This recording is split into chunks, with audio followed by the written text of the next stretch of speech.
YOLO, YOLO, YOLO, guys. It's your boy, Fan Popcorn, founding Popcorn, Fan Popcorn 798 here with episode 3 to Popcorn Time.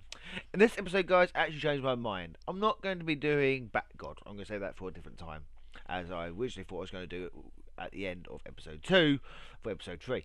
But no, I changed my mind. In this episode, guys, we're going to carry on with a bit more of Middle Earth. We're going to talk about what if Lord Sauron regained the One Ring.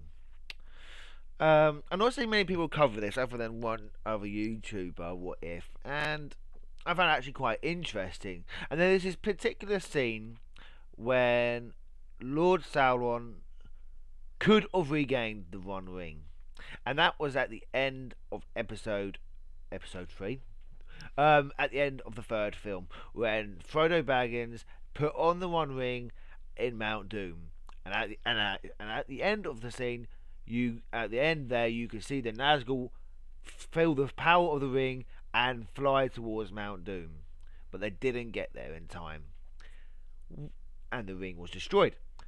But what if they did get there in time? The Nazgul just got there in the nick of time and killed Frodo and got back the One Ring and gave it to Sauron.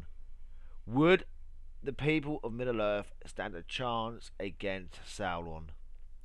Let's find out, shall we?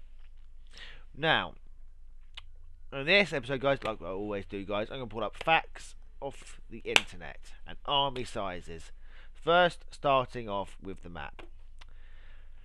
First of all, guys, it's going to be a difficult one to explain. Now, I've watched quite a lot of info of lore videos of Middle Earth and everything else, and one thing that's always been apparent: the men of the West, which is these guys here, which is Rohan, Gondor, and the fallen kingdom of Arnor, I believe it is, have not got as many men as people would first assume compared to the forces of the East. Now we're going to do a bit of a backtrack here. It all I understand if Lord Sauron would win, if he had the One Ring again. We have to first understand what happened to the men of the East and the men of the West back at the First Age. Now, to understand this, we have to look at Morgoth. Now, if I get any of this wrong, guys, please let me know down below. And of course, what your analysis is. Would Sauron win if he had the One Ring again? Would he win? Let me know. Let me know your personal thoughts and feelings of what you believe. I'll be interested in hearing your suggestions and your own opinions as well. Now, to understand if Sauron would win, we first have to understand what happened to the men of the East and the men of the West all those centuries ago. During the First Age, the men were created, but they were deceived by Morgoth, who came to them as giver of the gifts.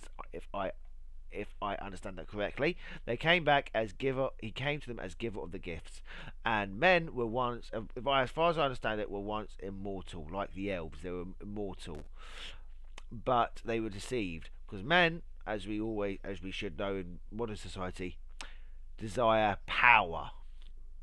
And Morgoth deceived them. He led the men and made them believe that he was a god, and they believed him. And he moved them to the east. And this is just a quick synopsis, by the way, a quick rundown. He then showed the men his true colours and subjugated them to his own will. Some of the men rebelled against this, and most of them who rebelled were killed by Morgoth, but a few managed to survive and fled towards what is now known the Third Age as Gondor, Rohan, and the fallen kingdom of Arnor. If I get that wrong, please let me know down below, guys. And the men of the East, who still served Sauron, who served Morgoth, was known as Halard, Rune, and the kingdom of Varchag, if I'm pronouncing that correctly. Now, the men of the West, when they fled, still did not have as many men of the East, because the men of the East feared the Dark Lords, which was Sauron and Morgoth. They feared them. They were too scared to think of anything else. They were subjugated many centuries ago, and the men kept getting bred up to believe that there was no other way. They basically like the Goa'uld and the Jafar. The Jafar were raised to believe that those two were their gods, and not to think any differently. They were bred to be evil. They were led to be evil, and they couldn't think of any other way. They couldn't. They couldn't have. And when Morgoth finally got banished, they just sat around waiting for a new Dark Master to take over them, because they knew no other way. The people that defied them weren't that many, and that was the Kingdom of Gondor and Rohan. And just to show you this, I've got, as you can see by the tab here, the military strength tab up. By the time of the Third Age, the men of the West were severely outnumbered. Gondor, defending Minas Tirith, had 7,500 troops. Its regional troops in the mainland were 15,000, and 6,000 slaves liberated at Palgera. Rohan only had 1,500 knights or full-time soldiers / guards, and 11,500 men were mustered by Theodred and later by Theoden. That is all. That is literally all they had. Looking at the forces of evil, 5,000 orcs attacked Boromir in Osgiliath, 30 to 35,000 orcs marching out of Minas Morgul to Minas Tirith, 15,000 orcs blockading the Rohirrim in Anurian, 60,000 orcs assembled at the Black Gates, 20 to 25,000 orcs issuing out of Dol Guldur, attacking Mirkwood twice, Lothlorien 3 times, and Northern Rohan once. Isengard has 16,000 total combatants, broken down to 11,000 Orcs, 3,000 Dunlundings, 500 to 1,000 Goblin men, and 500 Wolf Riders, and 1,000 Labourers. And then there happened to be the men of the East as well, which is the people that were scared into serving Lord Sauron himself, and obviously Morgoth as well. 26,000 total Hadrim, 40,000 Easterlings, 3,000 Valchags, and 14,000 Crusaders, and that was the only people that was the people who fought at the battles, not going into the orcs and the men that had. That were ready to fight and did not fight and were ready to be put into battle when and if needed. I watched a video, I can't remember who the YouTuber is now, but just up on YouTube, who would weird lords, just look top up on YouTube, what if Lord Sauron got the ring back? You'll find the video quite quickly enough. It's a fairly recent video, great video, and I recommend subscribing to the person as well if you like that kind of video, those kind of videos. But he said something along the lines of 850,000 total forces were ready to fight for Lord Sauron at the Black Gate. 850,000. By the time of the Black Gate, as you can tell by the movie, guys, there were only a handful of people, and they knew at the Black Gate that they would not win that battle if Frodo did not destroy the ring. It was a distraction battle, as Aragorn put it, and as Gimli put it, very small chance of success. If Sauron regained the One Ring, it would be devastating towards the men of the West. The battle took place right here. This is a very bad picture, I know. I'm sorry, I just pulled it off the internet. But this is the Black Gate here. They all fought there, and if Frodo did not destroy that ring and the Nazgul got it, all the leaders were at that battle. King Aragorn, Gandalf, Merry, Pippin, I can't remember his name.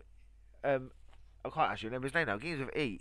Éomer was at the battle. All the major players of the Men of the West were at the Black Gate.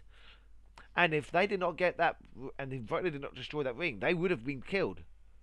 So, all the leaders are dead. What's next?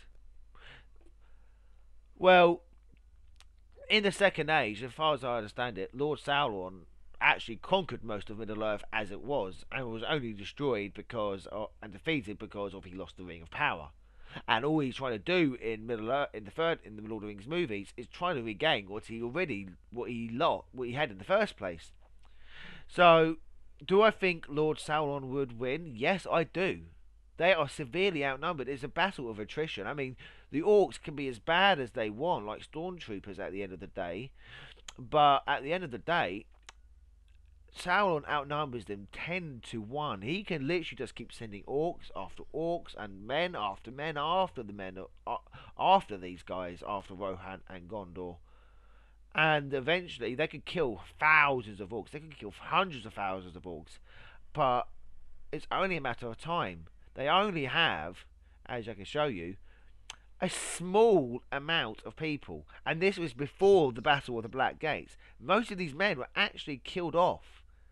So the retrospect number is actually a lot lower than you're seeing here, guys.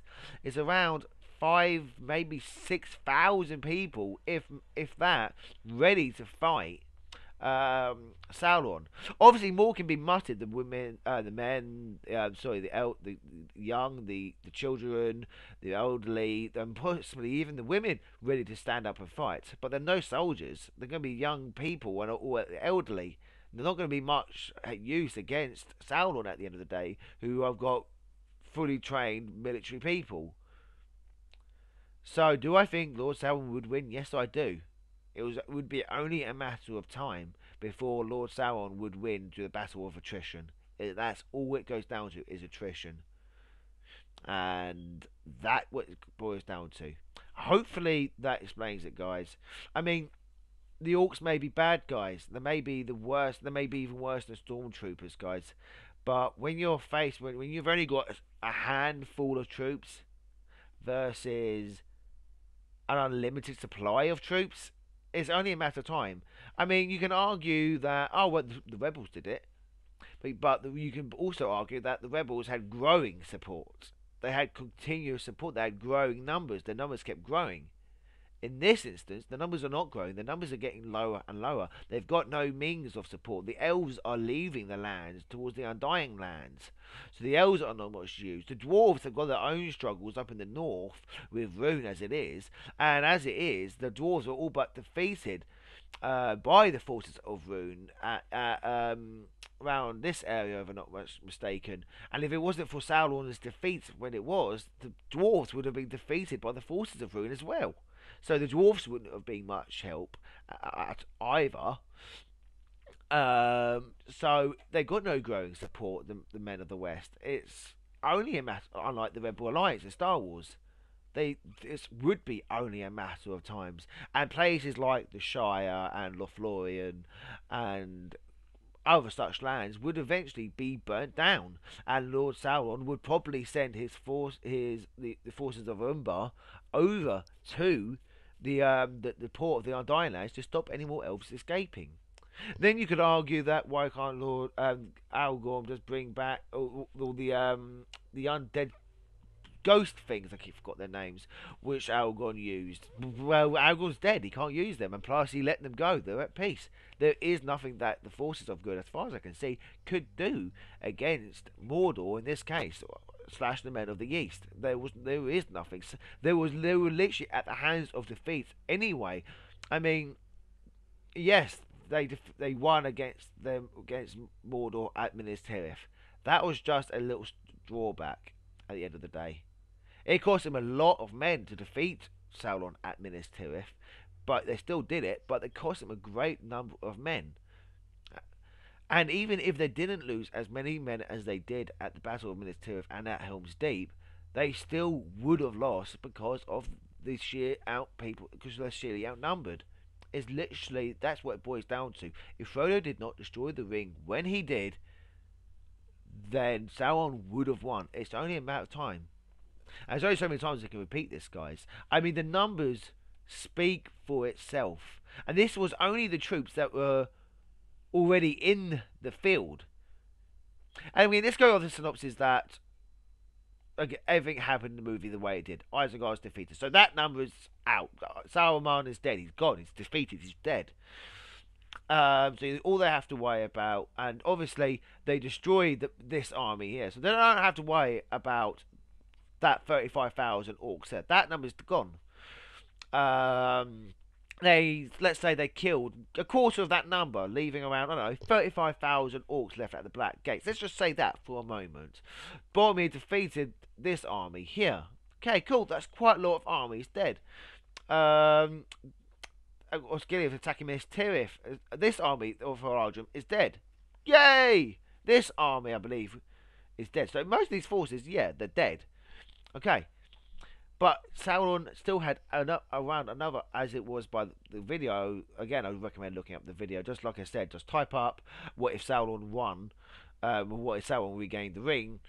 You'll find the guy's video. He said, but roughly, and this is not a canon number, but he said roughly there's 800,000 plus more troops waiting in Mordor, ready to be unleashed. So it's only a matter of time, guys, and that's my review of this. That's my synopsis of that video, guys. Hopefully you have enjoyed. Again, guys, let me know down below what you think would happen if Lord Sauron regained the One Ring. Do you think Sauron would win, or do you think they'll pull out some magical trick that I didn't realise?